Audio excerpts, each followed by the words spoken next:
All right, everybody, welcome back to another episode here at the Palumbo Soccer Podcast. We are excited to welcome our technical director here at JPSC, Alish Gibert. We were just talking before the podcast about his name. His full name is Alesh Gibert Boucheda. Gibert on his father's side, Boucheda on his mom's side, and he's adapting to the American culture here. So it's going to be Alesh Gibert. And as we have been going through various guests here at the podcast, players within the club, myself, Joe Palumbo, of course, getting to know the people who are leading not only just the other staff members, but the mission here at JPSC is a big focus for us at this moment in the beginning stages of the podcast, and I couldn't be happier to be joined here with Alesh. Thank you, guys. It's an honor. So Alesh has been with us now for a year and a little bit. A year and a few months. Year and a few months. A quick shout out to Mike Croft, our technical director, that was here over a year and a half ago, and he had the introduction with Alesh, brought him in here. Since Alesh joining here, we're very pleased to have him not only at the club on a professional side, but also on a personal side, and just really has improved the chemistry of all of the staff here. So without further ado, I'm going to pass it on to our Academy Director, Angelo Piccolo. What's up, guys? How's everyone doing? Alesh, honored to have you here. Excited about this interview. Hope Thank you are you. as well. We are, yeah. So, want to kick off first. Let's let the people know. Technical coordinator, technical director. What does that role entail? What is your day-to-day operations here? Just kind of give a little insight to the people on what you do here for the club. All right. So the title is not important in my opinion. Obviously, the technical part is everything related to the soccer, to the game, what we do. And this comes from the balls that the players play to all the coaching staff, all related to getting prepared for our players to enjoy the game. And when you say prepare from a technical standpoint, what is it that you are trying to instill for the club? I know we talk a lot about it like an identity. Is it a style of play? Is it a way of how we operate? Is it everything combined? Like what goes into building or running a club? Yes, so that's a great question, Angela.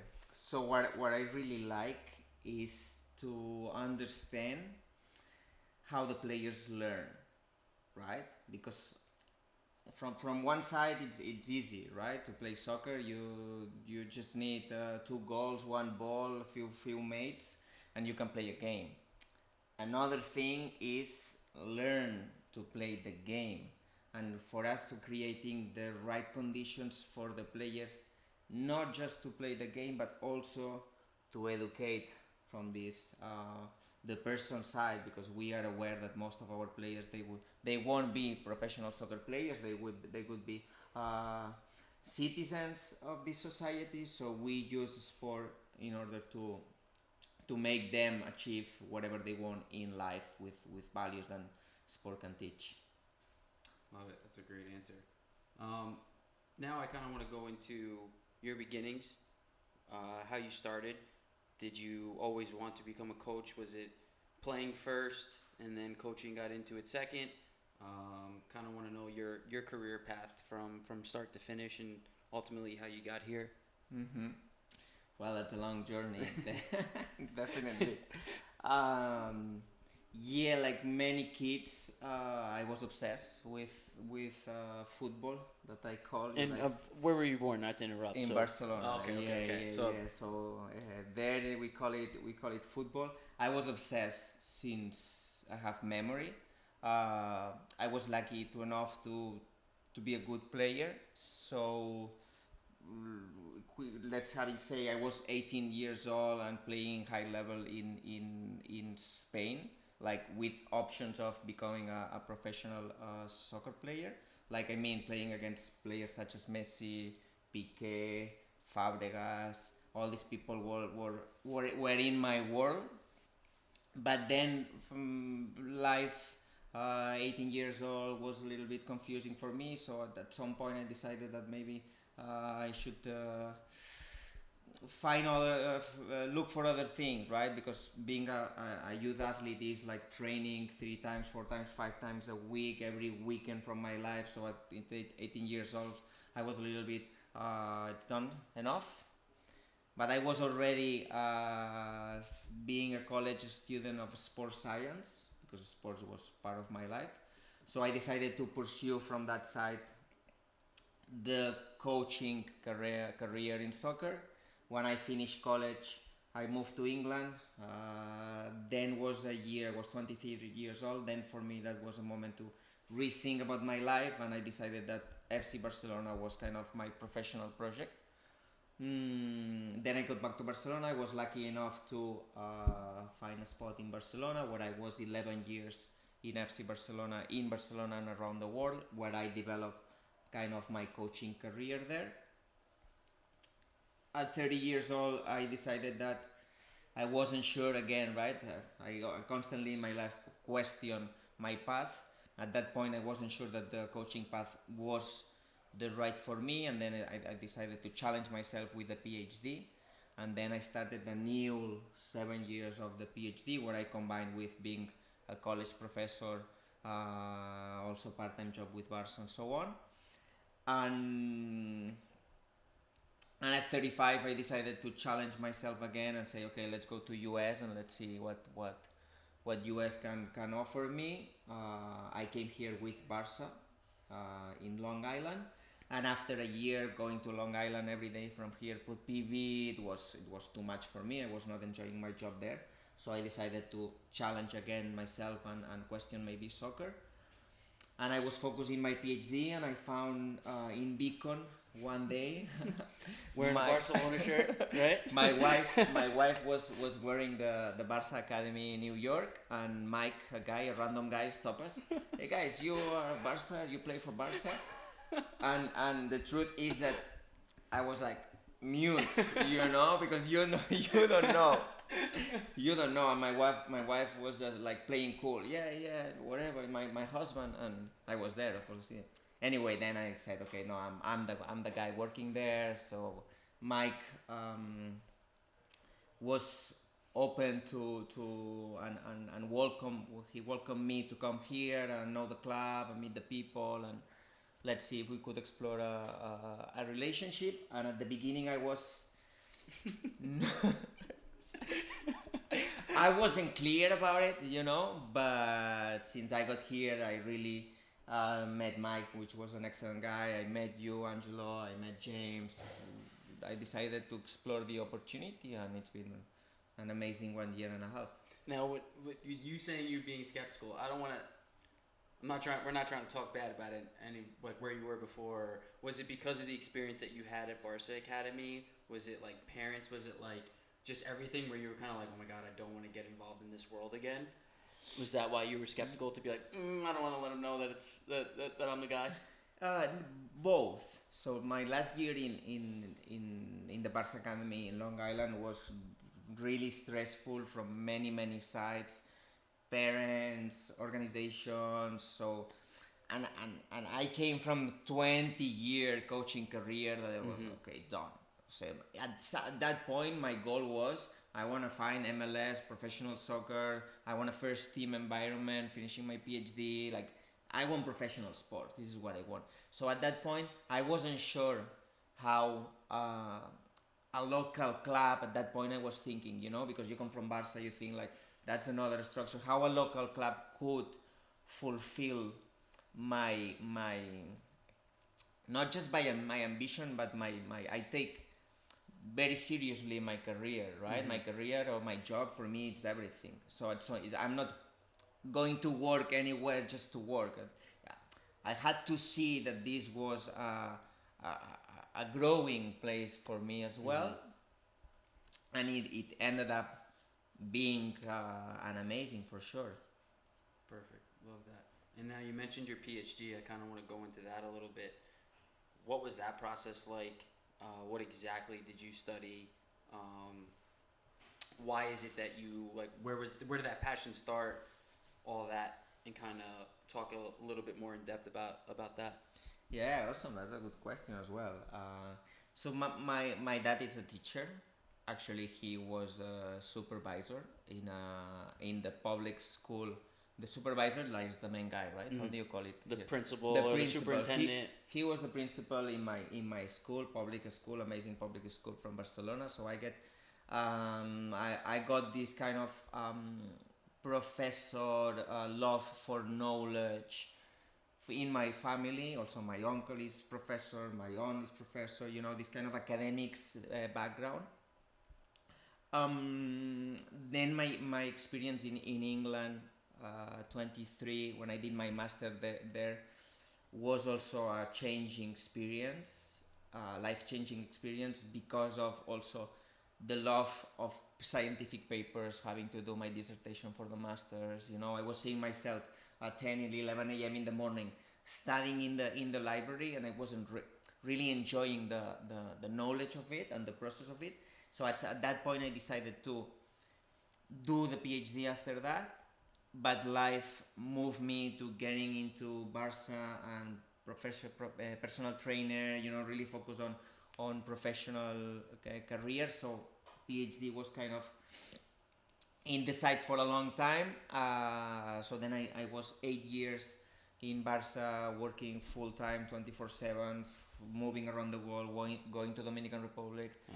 It was a moment to say, okay, at some point, I wasn't fulfilled, and I wasn't prepared. I wasn't feeling prepared for what really professional soccer, I think, should be. So I said, okay, what could be my next step?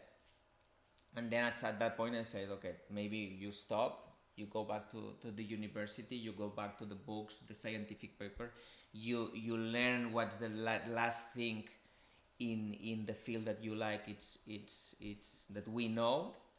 And at the beginning, the PhD for me was a strategic move, was more a strategic move professionally, meaning thinking that the PhD would open some doors for me in professional soccer, because at least in Spain, everybody has different masters. You know, everybody's over educated. So in this over educated professional world, I thought PhD would give me even a little more, a little different. A little bit more of an advantage. Yes, the reality was that that was a crazy process. You know, I had to quit my job. I was paying to do the PhD, so no income, no scholarship, and at some points I realized that in order to fulfill or succeed in the PhD, I was going to we call it in Spanish, like, put both feet in the mud. You know what I mean? Like, really Immerse yourself. immerse myself. So I eventually, what I changed is this professional ambition for the personal ambition, right? So I decided, okay, what do I really like in life, and what actually motivates me is the human side. You know, actually, what I like from the soccer, I haven't been the coach who likes the tactical board like Diogo, right? He likes the tactical board. He likes the movement. He likes the pressing. What I like is this. You know, it's leadership. It's understanding how happiness, well-being. You know, this What makes people tick? yeah, more like this profound, even from a society perspective, like the big picture, how a club needs to be run, which are the goals of the club, what should be the goals of the club, what should be even the goals from the sports system in society, like big pictures. Anyway, what I finally found is mindfulness. Mindfulness as a way of not just mental training, but a way of person-centered athlete, humanistic fulfillment of the person through sports. So this is difficult because that the position where I'm specialized, it doesn't exist, right? Wow. So actually, normally the sports psychologists are the ones who manage just this, gonna but say I'm that. not a sports psychologist. So what is mindfulness then? If you can, bring it down a notch for us Yeah, non-PhD people here to make us understand. No, for sure. So mindfulness is a term that John Kabat-Zinn is an American guy. He developed a program from ancient or Oriental knowledge, from Buddhism, meditation, this kind of principles. He developed a program for basically stress management and anxiety, chronic anxiety patients.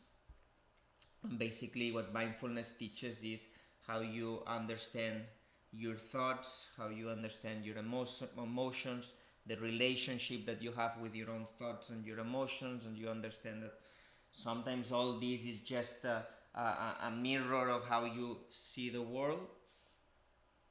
So basically, in sports, you basically focus on how you train your attention, how you train your attention, how you are able to see your thoughts and your emotions, emotional self-regulation, and behavior. And then the big thing is understanding all of these pictures and focus on well-being. Sounds like I need to look up on mindfulness. Big time. I was gonna ask Alex, with studying your PhD, completing the PhD in that area, and now working here at the academy. Obviously, we don't have a first team, or it's not let's say a professional club, but we always say we operate as a professional club. What have you recognized, not just through doing your PhD, but once completing it, and now once it was done and you've been totally focused within your work here at the club, especially since taking on the technical director role, have you been able to implement or take anything that you've learned from your PhD into your work here so far? Yes, what we do is we work with coaches mainly, because actually the approach is it's not just to prepare the athletes, but to prepare the environment where athletes will thrive, right? So, for instance, if most of the stress that athletes and our players can live into one point, it comes from the environment, right? If we are able to control that environment, if you are able to control how the coach behaves in a specific game, is if we are able how the coach picture the goals, right? For example, if you put the pressure on the result, the stress that athletes feel, it's higher than if you put the goal to the process. The process depends on ourselves. If you picture that the objective is to put in the effort, in the attitude, in things that depend on the athletes themselves, or they feel they own, and the stress management decreases, right? So it's something we are working. Obviously, this is a big project, and probably next season we're gonna be implementing more and more. But yeah, definitely more in day-to-day things. We've been implementing things. Thank you. I'm interested in you said that now this role doesn't exist. How do you go about implementing this in the professional game? Because you're saying that that's a goal of yours. You want to be in professional sports. So if this doesn't exist, is it you? Is it people you know? Like, how does that even come about into the professional world? Because is this new? This mindfulness stuff? Is it something that's been studied before and just not implemented as much? Like, I'm interested more in like how now this gets implemented into more professional sports. Yes, so this was introduced in the 1980s for John Kabat-Zinn and colleagues in rowing, for example, in the rowing Olympics team in US. We have the example in the 90s with the Bulls, with Michael Jordan.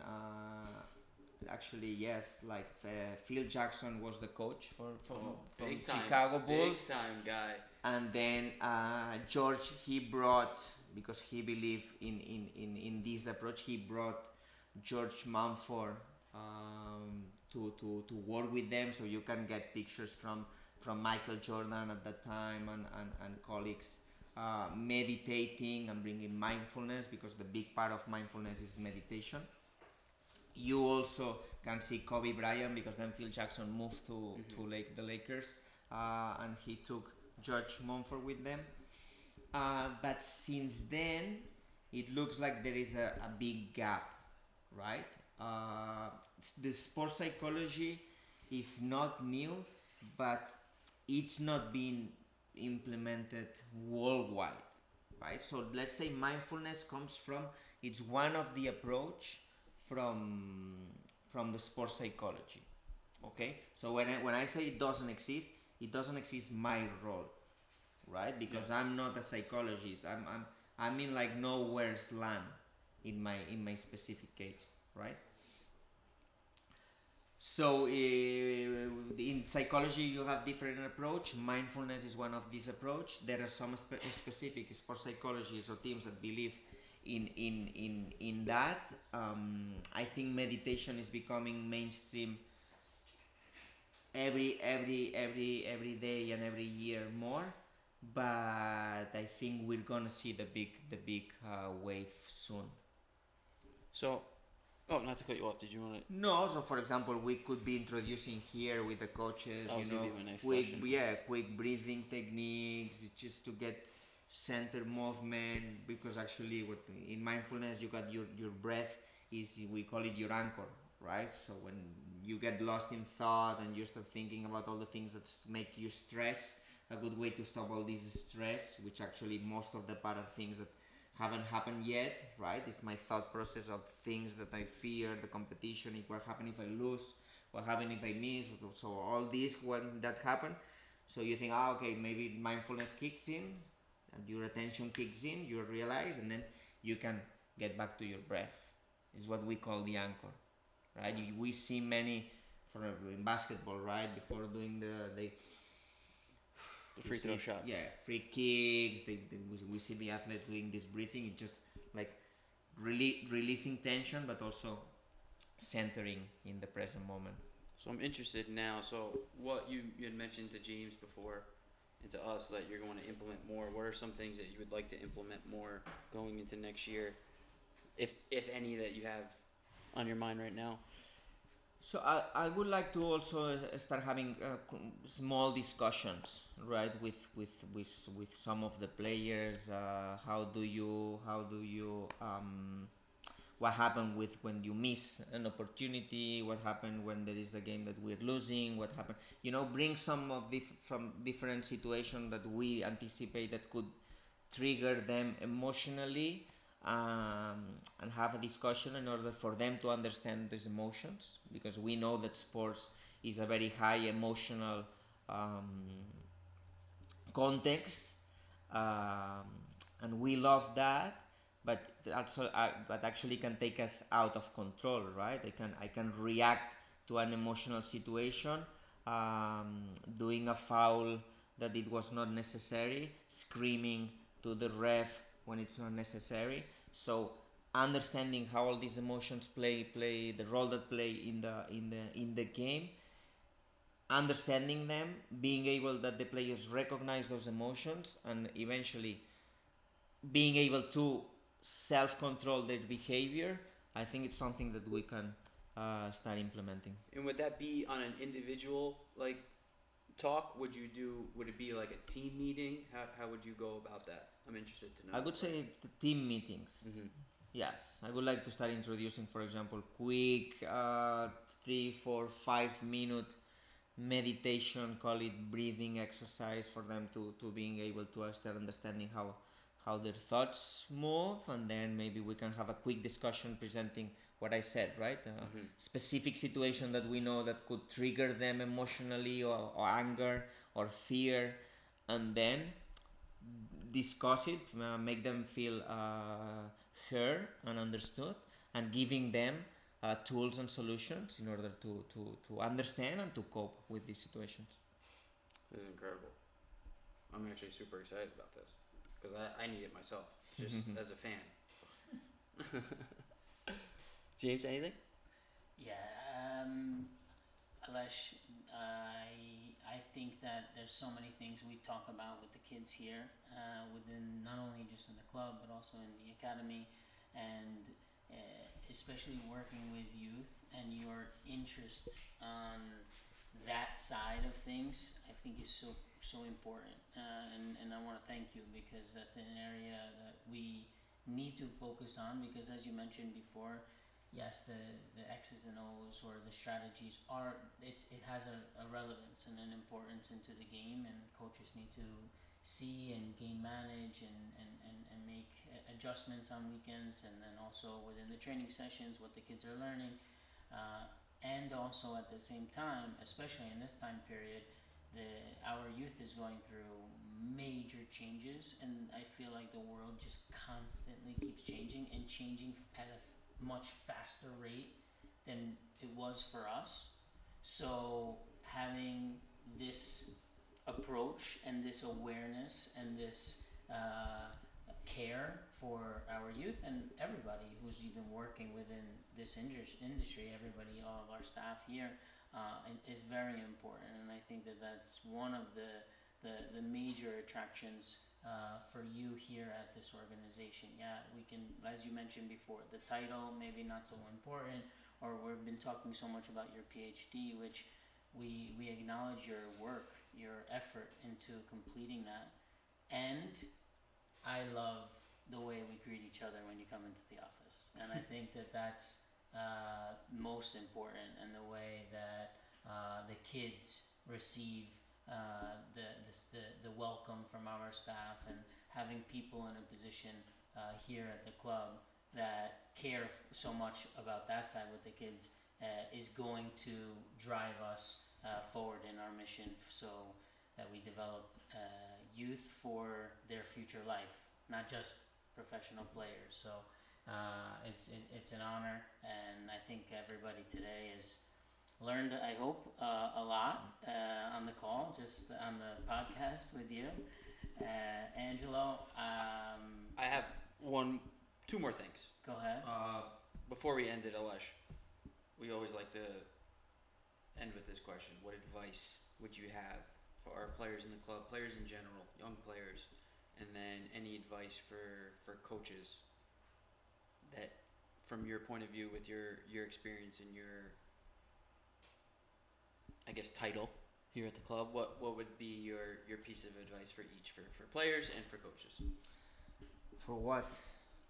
The game, life, whatever you feel is most important. For what? You're you have that brain in there is something else. I want to pick it more after this podcast for sure, after what the answers you just gave me. So just in life, what would you have your advice, just life in general? You can put it soccer related, life, whatever you want, for our young players and for our coaches. Well, I guess my mantra is trust the process, right? So if you have a clear goal and a clear destination, there is no straight line, right? You need to trust the process, and sometimes the tough moments, like injuries, like not making the premier team, like whatever it is that you think it could be the end of the world, it's just preparing yourself for becoming a stronger, a faster, a more resilient version of yourself. So take the rocks on the road as blessings and overcome them. Love it. Couldn't have said it better myself. He basically defined the way that we close the podcast. Yep. So We keep going. we keep going, right? No matter if the path is smooth or it's rocky, we got to keep going. So, Alesh, I want to thank you for your time today, coming onto the podcast and educating all of the people who tuned in, also us, myself and Angelo on the podcast, and we keep going. Any final words? I would like to acknowledge Alex and Nick. Go for it. Yeah. Go for it. Acknowledge them. No, yeah, Alex and Nick, that you're not seeing them. They're No behind one- Guys, They're behind the camera, but very important. they've been quiet. They've been The executive producers. Yeah. Yeah. Actually, we do have a piece of Nick in front of the camera. It's behind us. It's his number 18 jersey here. So we did get Nick Iniesta involved into the podcast. He's somehow maneuvered his way into a framed jersey here at JPSA. I have no idea where the approval came from. However, there it is, the number 18 involved in the podcast, and I totally agree. Their leadership, both Alec and Nick, organizing the podcast, and Denise breaking things down to edit, is crucial in these beginning stages of our podcast. So, For sure. Alesh, thank you so much, Thank you, guys. and we keep Thank going. you, Alesh. Keep going. Keep going.